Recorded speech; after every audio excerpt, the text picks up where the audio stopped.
El trasfondo de la historia de esta mujer escrita en el libro de Ruth es la época de los jueces.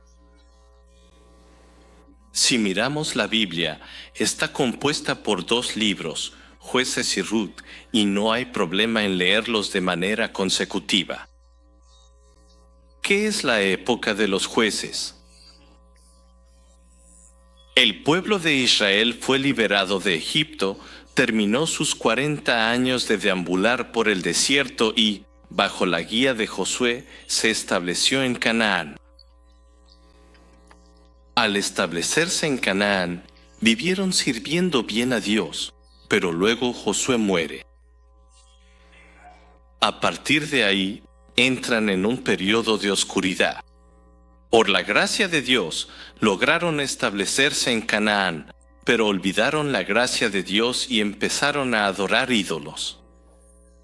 Al adorar ídolos, después de Josué, los países vecinos como los filisteos comenzaron a oprimir a Israel. Entonces Israel vuelve a arrepentirse. Dios, ayúdanos. Entonces Dios envía a una persona. A esa persona se le llama juez, Sofet.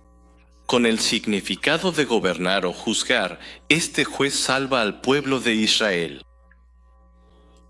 ¿Cuántas veces se repite esto? Se repite hasta 12 veces. ¿Hasta cuándo continúa esto? Hasta que se establece el primer rey de Israel, el rey Saúl. A este periodo se le llama la época de los jueces. Entonces, ¿cómo era la época de los jueces en el libro de Ruth? Hoy lo vemos en el primer capítulo, primer versículo del libro de Ruth.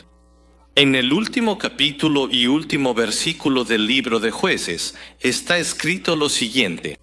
Jueces 21 a 25 dice, en aquellos días Israel no tenía rey, cada uno hacía lo que bien le parecía. La gente hacía lo que bien le parecía. Es así. La palabra original para opinión es la palabra hebrea ayim, que significa ojo. Ojo, nuestros ojos. Entonces, ¿en qué tipo de entorno viven ahora?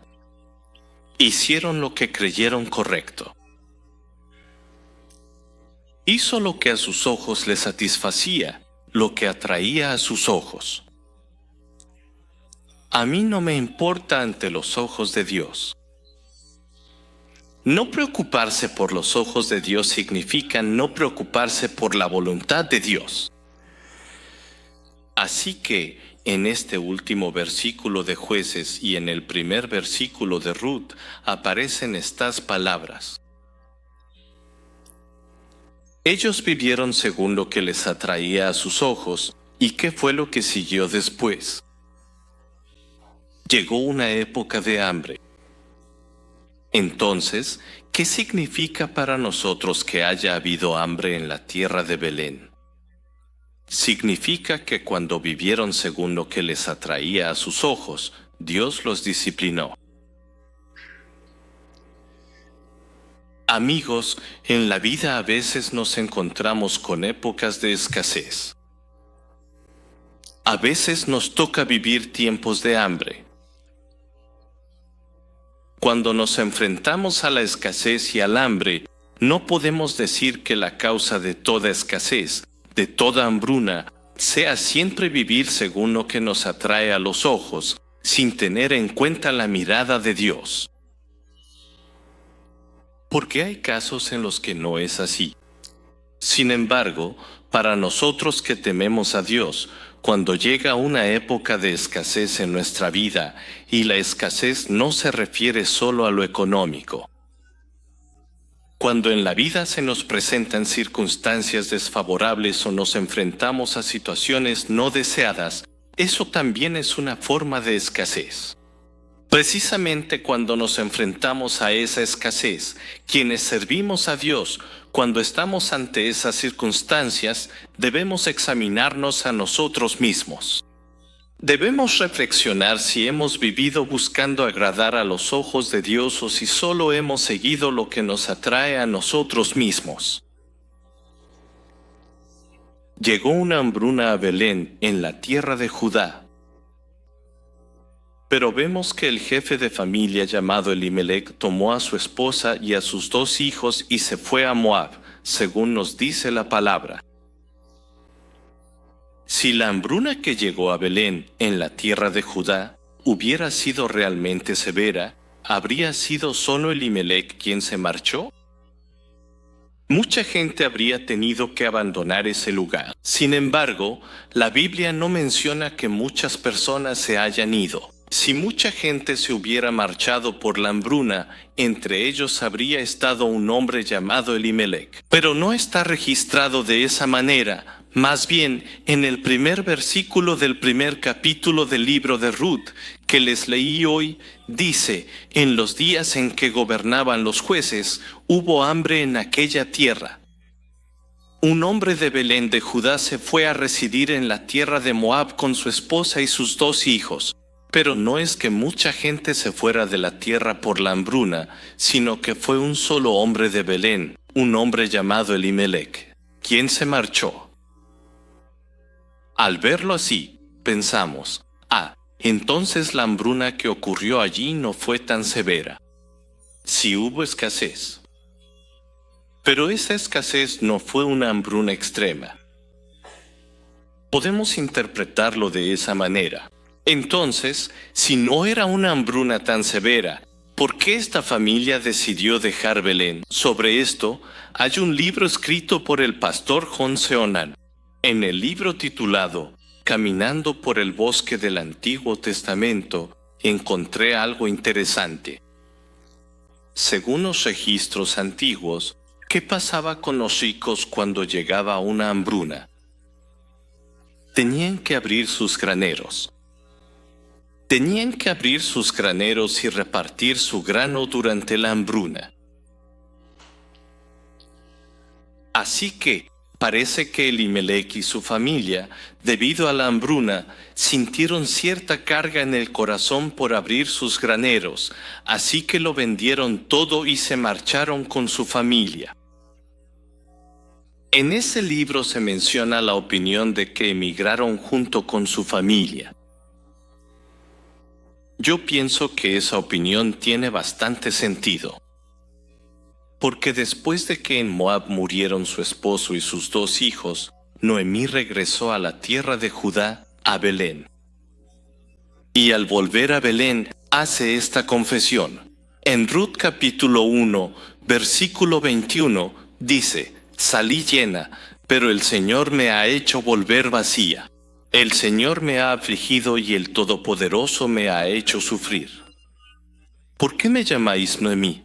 Aquí aparece la expresión salí llena. Esa es la frase. Sobre esta expresión de salí llena hay 2 interpretaciones. Una interpretación es que salió llena en el sentido económico y la segunda es que no se refiere a lo económico, sino a que salió con una familia completa. Tenía esposo, tenía 2 hijos, así que hay estas 2 interpretaciones de salió llena.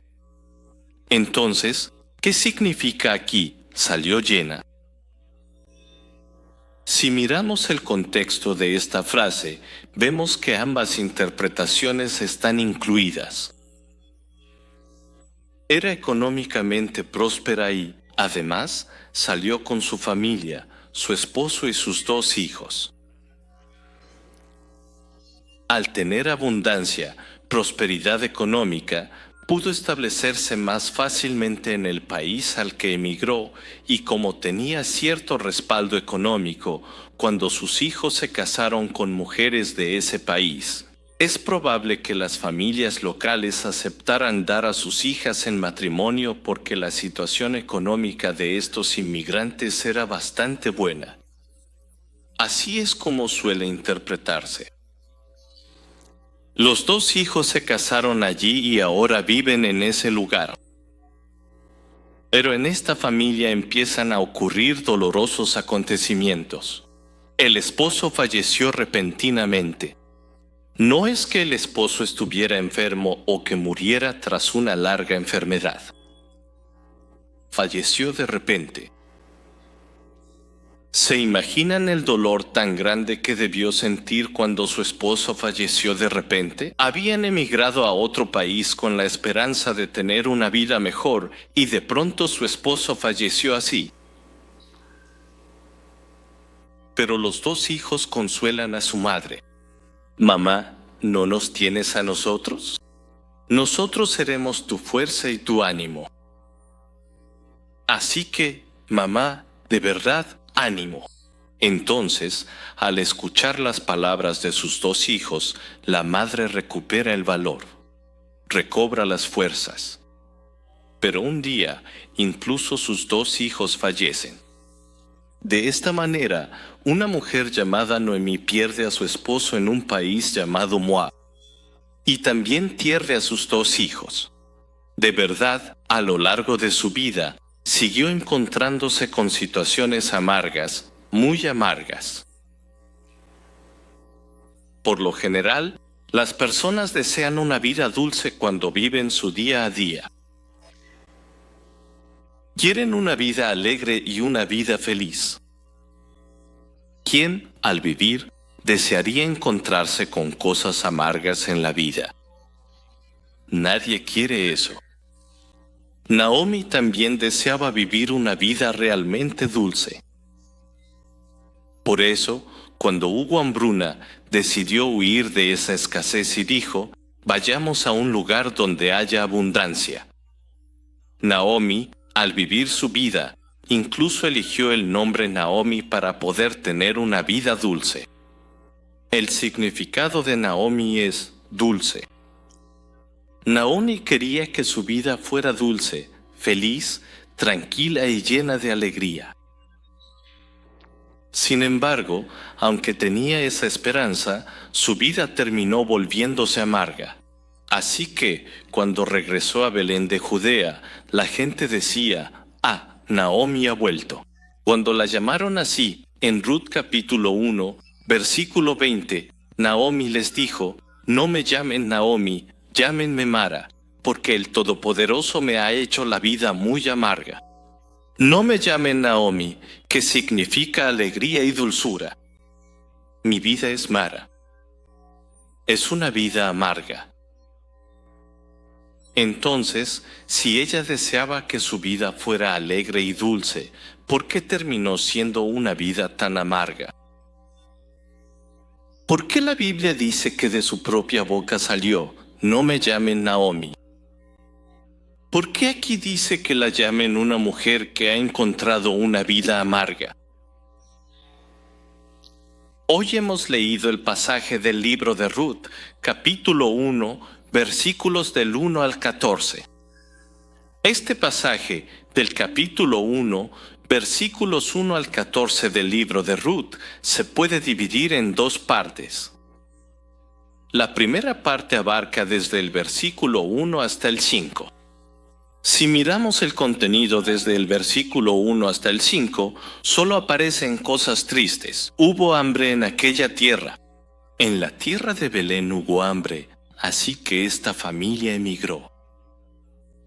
Se fueron a otro país. Pero al llegar a ese otro país, el esposo falleció y también murieron los dos hijos.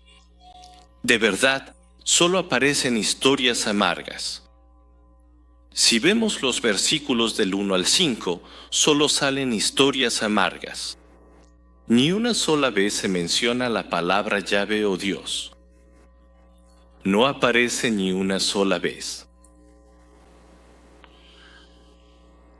¿Por qué no aparece ni una sola vez? Eso tiene que ver con el ambiente cuando llegó la hambruna, el ambiente cuando se fueron a Moab y cómo vivieron cuando estaban en Moab. Porque vivieron según su propio parecer. Parecer, ajim, ojos. Vivieron según la dirección de sus propios ojos.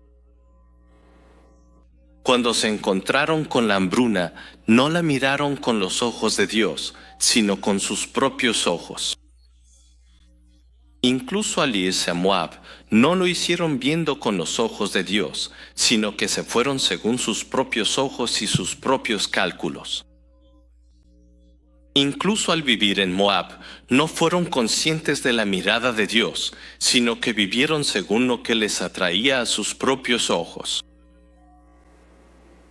Entonces, ¿cuál es la causa de una vida amarga? Vivieron según su propio parecer. Vivieron según lo que les guiaban sus propios ojos. Una vida amarga. Cuando pensamos en una vida amarga, solemos pensar en circunstancias amargas. Es cierto, una vida amarga, un entorno amargo. Entonces, la Biblia solo nos habla de una vida amarga y de circunstancias amargas a través del libro de Ruth. ¿No es así?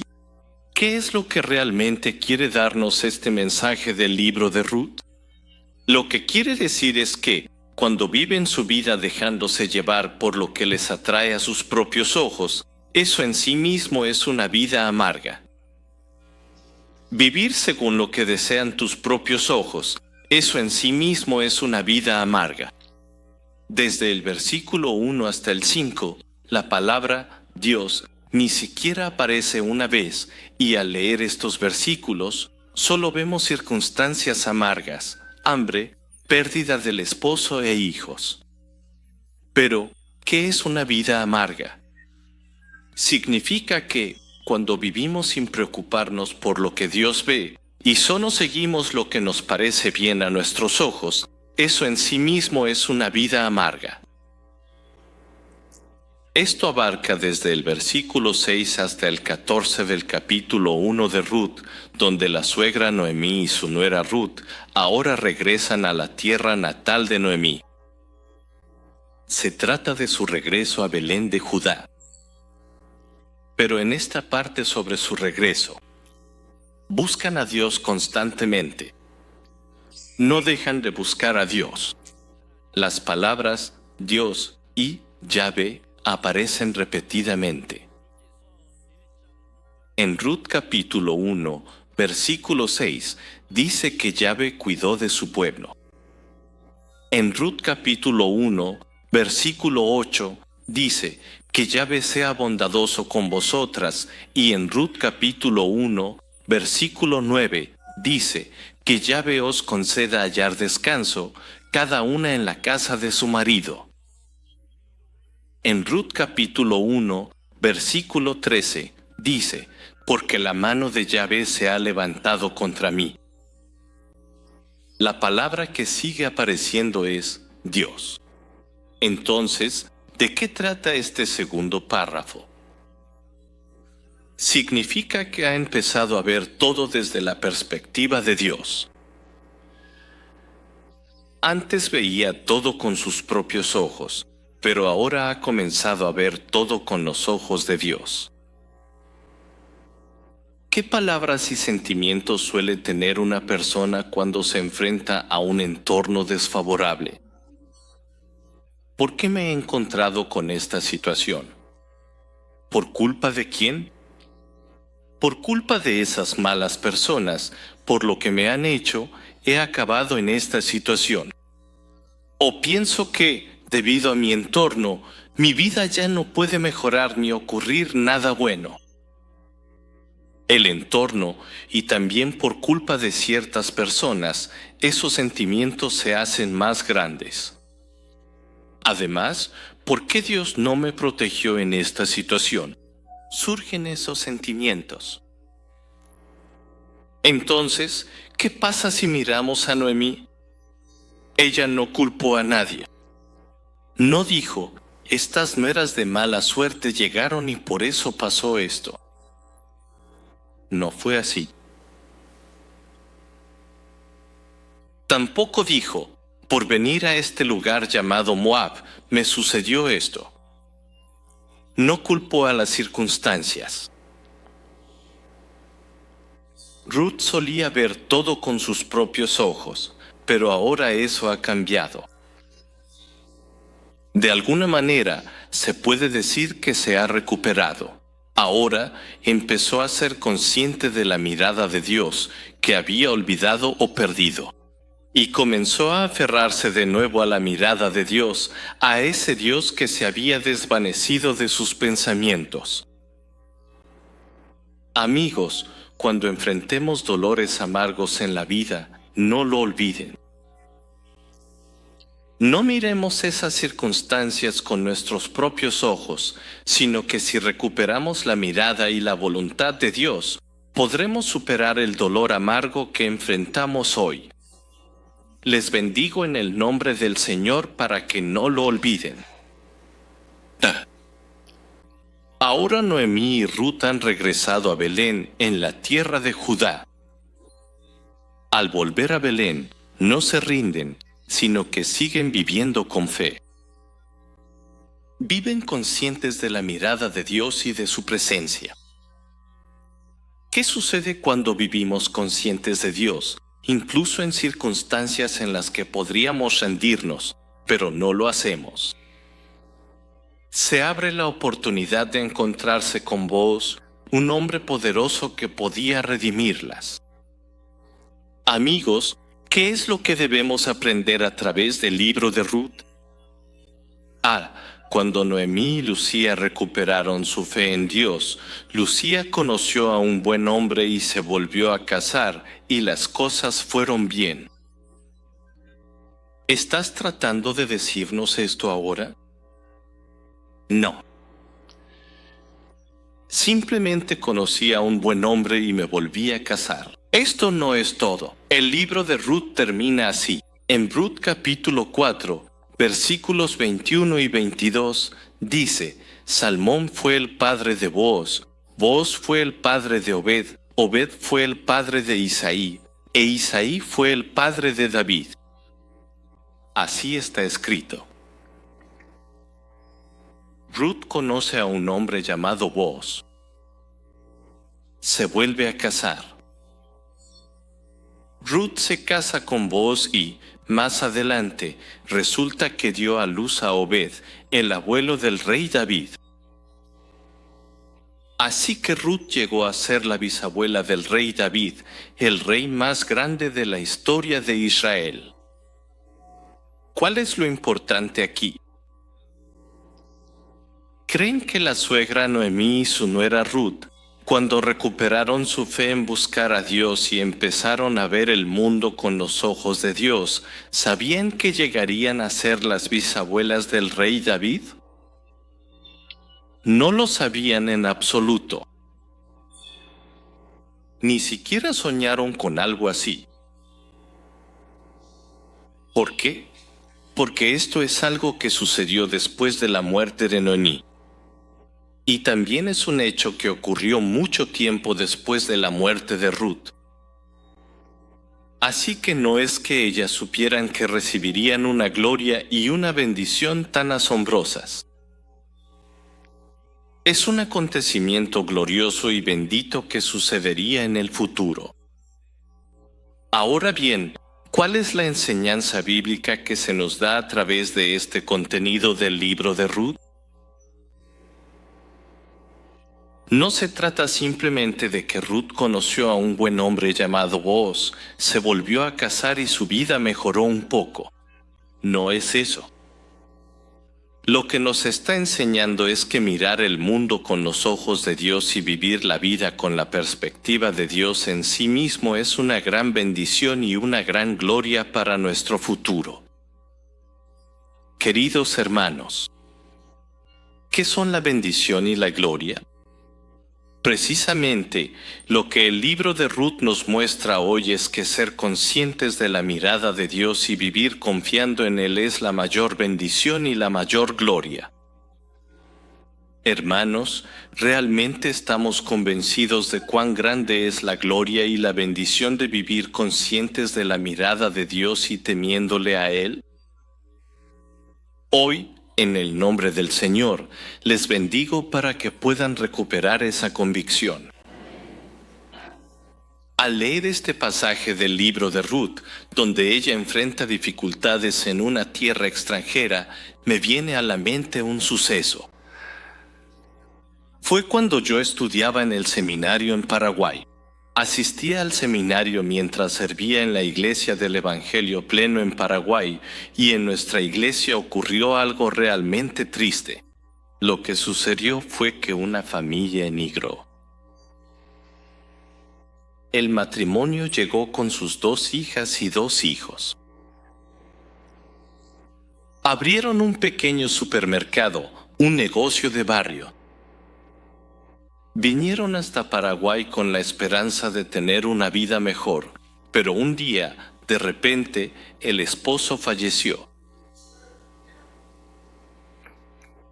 La esposa, viendo a sus 2 hijas y 2 hijos, siguió esforzándose por salir adelante. Llevaba a esos niños pequeños a la iglesia para asistir al culto y si había algo en lo que podía ayudar en la iglesia, se ofrecía para servir. Pero un día, esta hermana también falleció a causa de una enfermedad. Ahora, la cabeza de familia es una niña, pero ¿cuántos años tiene ella? En ese momento tenía 16 años. Su hermana menor tenía 14, el hermano menor 11 y el más pequeño 7 años. Esta chica de 16 años se convirtió en la cabeza de familia. Además, justo debajo de ella, tenía una hermana menor. Era muy cercana a esa hermana que le seguía inmediatamente en edad. Venía a casa a jugar y eran muy unidas. En la iglesia, tanto los feligreses como el pastor estaban realmente muy afectados. Se celebró el servicio fúnebre. Todavía recuerdo la ceremonia del funeral. Recuerdo que esas 2 hijas pequeñas vestían ropas blancas tradicionales para el funeral y durante la ceremonia, las 2 niñas estaban jugando como si nada. Los hijos varones no entendían la situación. Todos los feligreses se preguntaban, ¿cómo podrán seguir adelante esos niños? Todos teníamos esos mismos sentimientos. Como yo era seminarista, asistía a todos los cultos de la iglesia y recuerdo que incluso en el culto de los miércoles por la noche, esa joven de 16 años, que era la cabeza de familia, llevaba a sus hermanos pequeños al servicio nocturno. También los viernes por la noche venían al culto. Los niños pequeños se dormían en la iglesia, mientras la hermana mayor participaba en el culto. Los domingos en nuestra iglesia había ofrenda. El pastor mencionaba a todos desde el púlpito. Incluso leía en voz alta los motivos de agradecimiento de la ofrenda de gratitud. Pero de verdad daban el diezmo y la ofrenda de gratitud y todo eso. En ese ambiente, yo veía todo eso y, bueno, después me fui de Paraguay para plantar una iglesia en Ecuador. Después de irme, lo olvidé por completo. Ya lo había olvidado todo y seguía con mi vida. Antes de venir a nuestra iglesia, estaba pastoreando en Los Ángeles y estudiando mi doctorado en Fuller. Un domingo, antes de predicar, estaba dirigiendo la alabanza durante el culto y de repente alguien entró al santuario. Era alguien que me resultaba muy familiar. ¿Quién será? Me parece que lo he visto en algún lado. Ya terminó el culto. Había terminado el primer servicio y era el segundo turno. Después de terminar el culto, una mujer se me acercó rápidamente y me dijo, «Opa, ¿no me reconoces?». Así me lo dijo. No recuerdo haber estado tan cerca de alguna mujer como para que me llame Opa. Al observarla bien, me di cuenta de que era ella. En ese entonces ya era rellenita, pero ahora, después de casarse y con los años, está aún más rellenita. «Oye, hace mucho que no te veía». El segundo servicio es a las 11, termina después de las 12. En el comedor de la iglesia, comemos juntos y preguntamos cómo has estado.